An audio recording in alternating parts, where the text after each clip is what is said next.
Well, good afternoon, ladies and gentlemen. Welcome to Don Odells Legends. My name is Art Tipaldi. I'm the editor of Blues Music Magazine. Our current issue features the young phenom Kingfish on the cover. It's available at Barnes & Noble across the country. But check us out online at bluesmusicmagazine.com or on our Facebook page to look deeper into us. It's cold up here in February in Massachusetts, but I'll tell you, the way to eliminate the cold is to bring in some of the heat, and we have one of the hottest young guitar players on the blues scene with us today, and that's Gabe Stillman. Gabe, welcome to Don Odells. It's a great pleasure to be here and talk to you, Art. Good. Thank you so much. We're looking forward to a great show, and this hopefully a great talk. We'll cover some nice areas. Fantastic. Good. Looking forward to it. You know, I tell the story, coolest thing. and Ryan was here too. We had Vanessa Collier within 3 months, June, July, August, September. Within 4 months, Vanessa was here 4 times. Oh, wow. I mean, 3 times. First time she came in June with a regular touring band because they were on the road. Mm-hmm. Then in September, she came in with a Tedeschi truck style band. She came I saw that. Horns and Laura Chavez. Yeah. And they killed it. And a week later, she came in with Laura, and the two of them did an acoustic set. Thing. And I thought to myself, so now when you're talking to a festival, you can say to them, what do you want? I do this, and I do that. Exactly. Very smart, cool. You know, and I think you know, this younger generation of musicians like you and Vanessa and King Solomon Hick, discovering new ways to market yourself other than these traditional ways that people used to think. Well, I mean, the internet is like so much more important now than it ever has been, and being on social media, and you know, so many people are on those platforms that, you know, if the blues has any, you know, I mean, I think that there's absolutely hope that, you know, we're going to tap into a younger fan base. You know, it's already happening with people like Kingfish and Larkin Poe. Yeah. And, you know, I mean, the you know, even the Black Keys and Jack White, those are older guys, but their fan base is, you know, significantly younger than they are, a lot of them. Right. You know, and so it's so necessary for musicians to be on those platforms and, you know, get good content up on YouTube and Instagram and everything like that, in the hopes that, you know, the audience will grow. And it's I mean, it's worked for lots of people. Yeah. Do you find you have to go on these platforms every day? Is that, like, if you had to talk about the percentage of time of your day, what percentage of your day of 24 hours is spent going online and keeping up with that? I mean, it's how I keep in touch with most people, you know, other musicians on the scene, and friends, fans. Yeah. I don't do a whole lot of sitting down in my bedroom and playing guitar and putting that out there. I probably should do more of it, but you know, a lot of the stuff that I put out is from shows, because I don't know, I don't think that maybe that's like the best representation of what I do. And you know, I love my band, I love what we do together. Yeah. And so most of the things that I like to see go out there on the internet are of us, of the band doing our thing. Is part of that also, you know, hipping your fans, followers to where you're going to be or where you've been? Absolutely. I mean, you know, that's, you know, I mean, every day that we've been on the road, you know, we kind of have it planned out, you know, and like the time of when, you know, a post will go up, and you know, I mean, it's a tool. You have to look at it as another marketing tool, you know, Facebook, Instagram, Spotify, email, newsletters, and things like that. It's all just to help get the word out and raise awareness, and especially when we're playing in areas that we've never played before, like on this tour. Right. You know, we'll even, you know, put aside a marketing budget and you know, use it towards social media promo and right. You know, try to get some new eyes on our stuff, Sure. and new ears on our tunes. Right. What a different way to get yourself out there versus, the way it was 30, 40 years ago, where you went to an FM radio station in each city. You sat in, did an interview in there to promo a show for the club that night. Right. Now you're mailing posters and trying to get a network of fans in town that will go around and put them up all over town for you. And that stuff I think is still important too. Sending out press releases and doing all that stuff, because for a lot of the older generation of blues fans, that's still how they find out about stuff. It's a lot of ground to cover. Right. But I'm really proud that we work hard to try to cover all of it. Right. So. I was going to host that panel on the cruise. I don't know if you went to see it or not. No, Jack did it for me. He was very gracious at that. And one of the questions that I had to ask, and he might have asked it too, is when did you decide that you wanted to be the band leader? I mean, at what point in your life did you say, that's what I want to do, is be that guy? It just kind of sort of happened that way. I mean, when I started playing blues, there's a music school in my hometown called the Uptown Music Collective, and the guy who runs it is a Berkeley grad, and he sort of modeled the school after Berkeley. And there's private lessons for all instruments and music theory classes, and there's ensembles, and I worked my way up into what they called the performance blues band. Right. And I was the only guitar player in the band who also sang. Okay. So I was, singing tunes, and I mean, it was a very cool experience. We got to play pretty much every weekend when I was in high school, which wasn't, it's not something that a lot of people get to do. Sure. I'm very grateful for that experience, because it taught me a lot. And, just going through that, learning how to connect with an audience,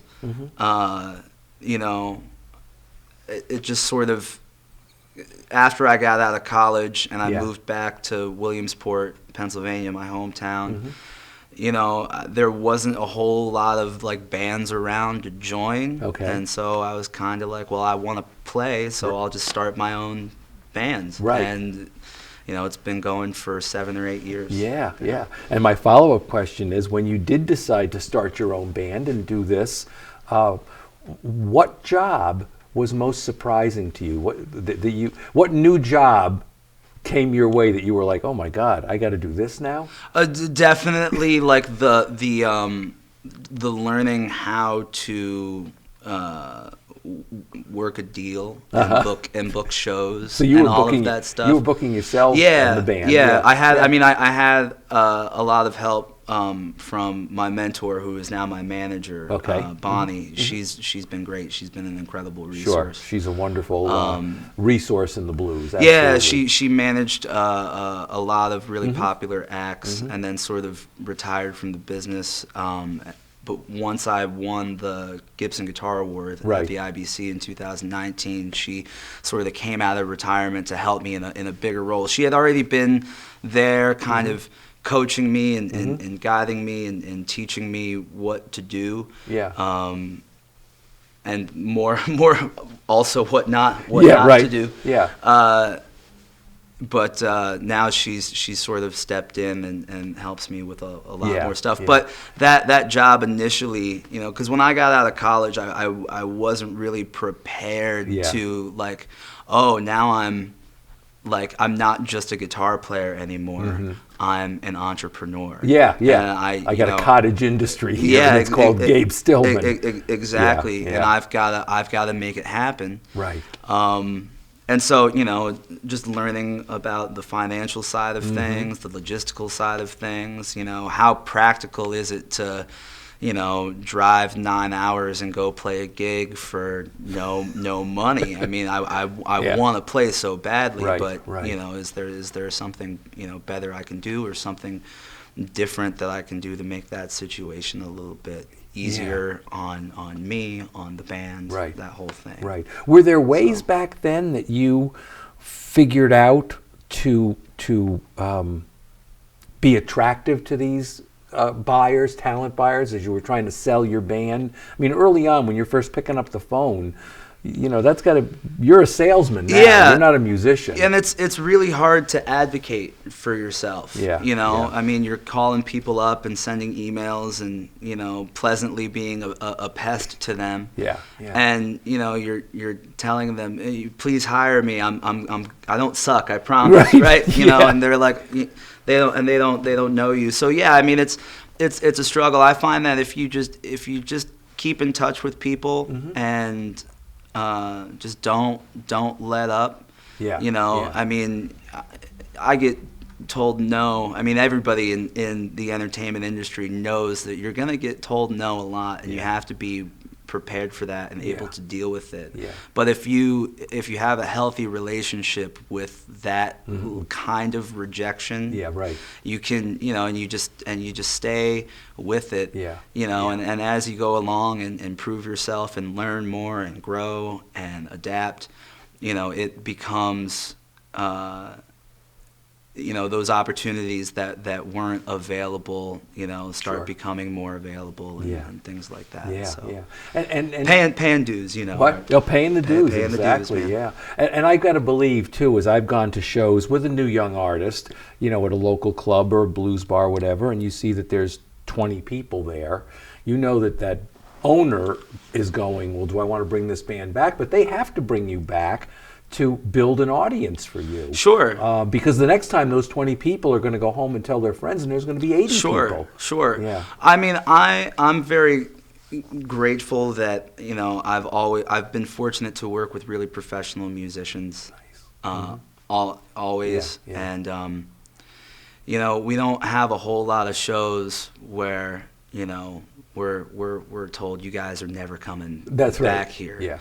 And a lot of people will come up to us after the show like, oh, we just talked to the so and so, the owner, and we're good friends with him, and we're going to tell him he needs to have you back. That's what you need. I mean, it's always appreciative. I mean, my whole sort of mentality behind playing music and being in the music business is to get a little better all the time, and to slowly but surely we're growing a fan base and all of that stuff, and it takes work, it takes time. Exactly. Whatever comes too quickly maybe isn't as strong as what takes you time to build.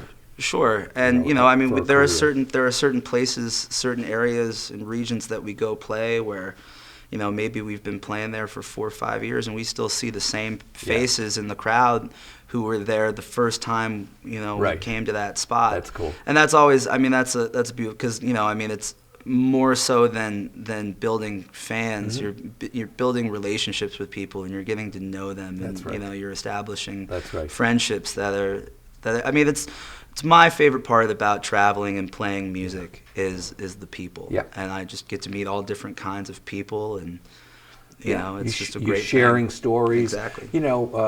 With so many of these great musicians who've now passed away, Ruth Brown, Otis Clay, to be sharing a show of theirs with other people and be brought to tears, there's a bond there that happens that doesn't happen anyplace else. And so when you're doing that, you're creating that same emotional moment with the crowd. Exactly. And now they want to come and see you again because you're friends. You're friends on a much deeper level. Yeah, exactly.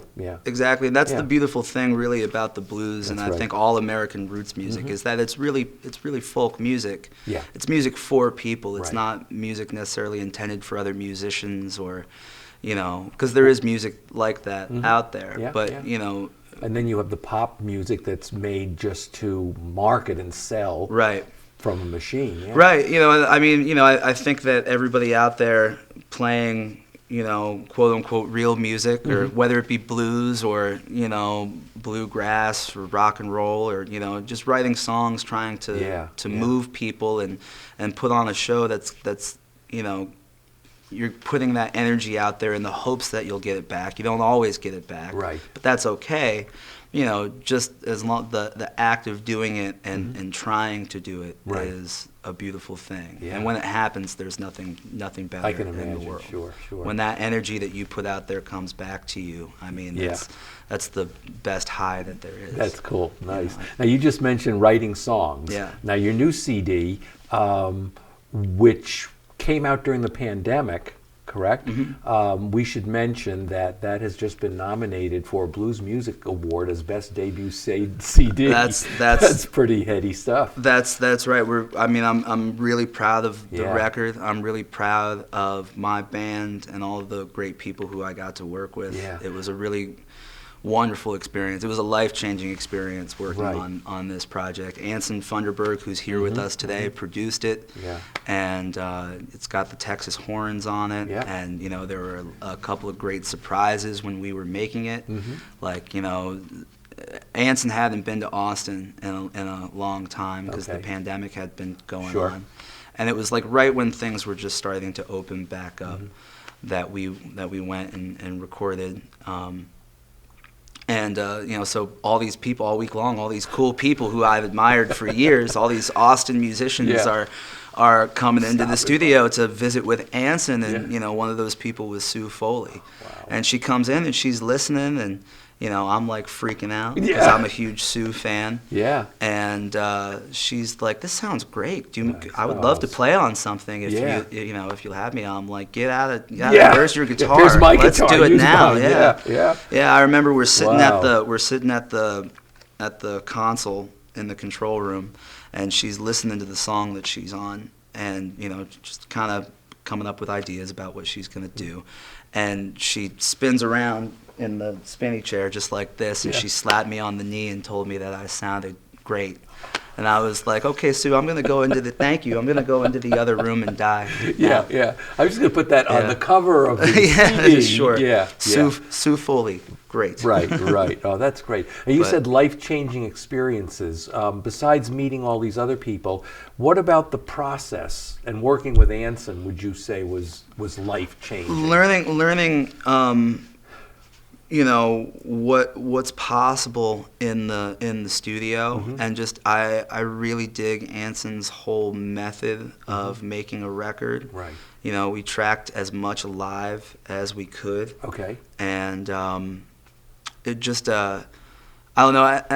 And even not on like the technical side of making music, I tell people all the time, I don't think I've laughed harder in my entire life than Yeah. hanging out with Arson Funderburgh Right, and like right. the Texas Horns, Yeah, Kazanoff, sure. Oh, yeah. making this record. Right. I mean, you know, it was just a riot, Cool. and that was life changing, knowing that I could go into, you know, my older years still Yes. being slightly a goofball. Yeah, And yeah, yeah. and be okay. Yeah, thank you Yeah. for talking older years with me, because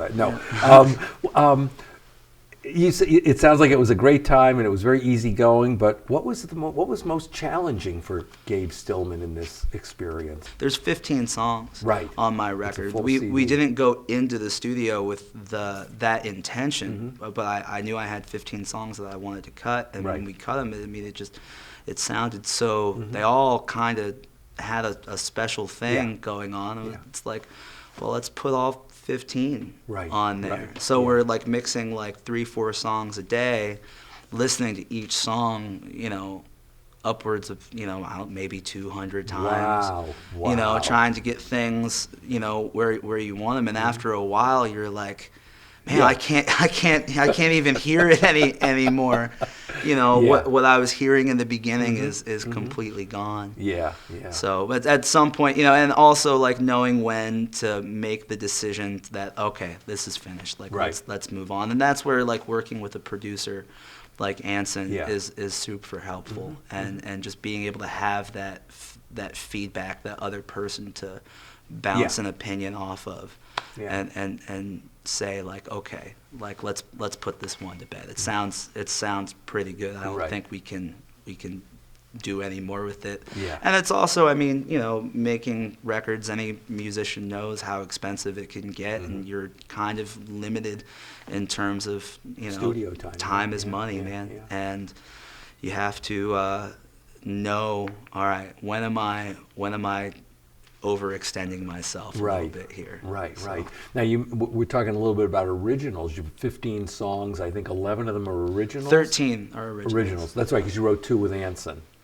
I wrote 2 with a friend of mine named Mick Johns. Oh, okay. That's the name on the, Yeah. And there's an instrumental on there as well. Talk a little bit for our viewers who are, you know, aspiring musicians about the importance of writing your own material versus, you know, giving us 15 cover songs. Here's a Jimmy Vaughan, here's a Duke Robillard, here's an Anson. Well, I think that in order for the genre, you know, blues, American roots music, whatever you want to call it, I think that in order for it to grow, you know, I mean, it all got started and grew out of people being individuals. Okay. And blues, I think, at its roots, you know, it's folk music, but it also displays this incredible individuality from the performer. I mean, all these guys from Muddy Waters to Howlin' Wolf to B.B. King to the, you know, even further back to the Delta guys and Charlie Patton and Son House, Mississippi John Hurt. All these guys had their own style and their own thing, and I think that one of the best ways to come about that is to just write your own stuff. Otherwise, you're sort of interpreting someone else's thing. Yeah, exactly, and that's fine. But you know, I mean, it's certainly one way to do it. And when I play my shows, you know, I play some of the songs that I really love, but you know, my main focus is on songwriting, and like I said earlier, you know, we're trying to move people, and you know, also trying to, you know, I mean, with songwriting, for me, it always starts with a feeling, you know, and there's this feeling that I've got to look for some musical or lyrical way to express. Right. So that's the root, and if I don't get it out, it drives me crazy. Yeah. You know, and it might not even be one song. I mean, I could write maybe 4 or 5 songs based on one feeling. Now, whether those songs end up being any good or make it onto a record, you know, that's kind of not the point. Yeah. The point is to just, I got to write. I have to get the feeling out. That's cool. That's cool. So, how about workshopping now these originals? What's that process like? Honestly, you know, since being sort of on the scene for 7 and 8 years, luckily the blues community is very close, and there's a lot of other musicians, other you know, fans, you know, who I respect the opinion of, people in the business who I respect the opinion of, who, you know, we're all sort of willing to bounce ideas off each other, you know, and listen to each other's demos and stuff like that, and give honest and sincere, you know, feedback on things. And it's an incredibly, you know, helpful thing. Sure. Usually the first person who hears a new song, like if I think a song is actually, if it's got some legs and it's going to go somewhere, I usually play it for my mom first, because I know my mom's going to give me the straightest,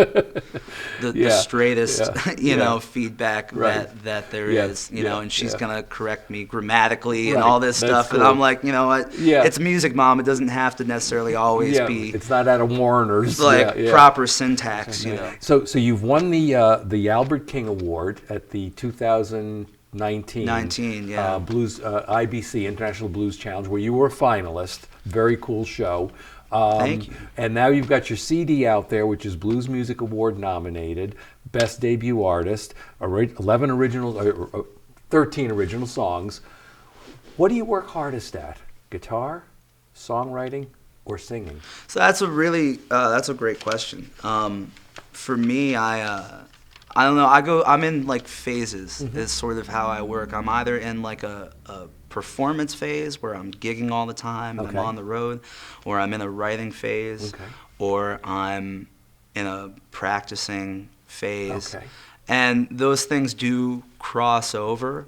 But like for songwriting, and you know, I'm always writing ideas down and stuff like that. But when it comes to like really trying to work on a song and Right. edit it and turn it into maybe what it's gonna be as a final product, you know, that I have to set some time aside and say I'm gonna work on this tune now. And the road isn't always the best environment to do that. Yeah. So you know, there is some crossover there, and also with like practicing, like if I have time off, I could sit at home and play guitar for 5-6 hours a day. Right.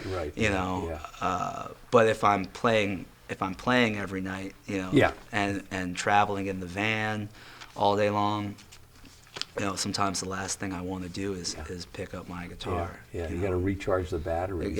Yeah, exactly. When you do write songs, does the style sort of reveal itself to you? Like, oh, this song would be a great earthy Texas shuffle, or this one here should be more of a R&B kind of song. How do you decide what musical suit would fit the? It sort of just revolves. It sort of all comes, like I said earlier, out of the feeling, and you know, whatever that feeling is, whether it be, you know, anger or you know, shame is a very powerful feel. Guilt, or you know, happiness. Sure. I mean, the song out of that feeling sort of takes on its own style for me. And then, you know, when it comes time to, you know, workshop it, like you say, and maybe record a demo of it or start playing it at gigs or you know, put it on a record, that's where, like, you know, having the talent of my band comes in. Right. And you know, those guys I love them so much. Yeah. We're really able to cover a lot of different things stylistically, and you know, I think the record does a good job of displaying that. Well, it's a great record. Thank you. It really stands out from the batch of records that have been released in the last year. It clearly is one of the best. Oh, man. Yeah, I mean, I know you made our Blues Music Magazine top 10 list from a number of writers. Yeah. I don't remember if you were in mine or not. You should have been, but right. sometimes I have to look to see who's getting votes and who didn't get one. You know, the ones that we like, but it's all good music. I mean, you gotta spread the love around, man. Exactly. Good. I mean, it's flattering to hear you say that. I know you've seen so much music and have listened to so much music, and you've seen it all, and I'm really honored that you consider mine. Yeah, you can tell when something comes along that time was put in and the right production values, and you know, it wasn't just slapped and dashed off in an hour. You know, it certainly stood out from them. Yeah.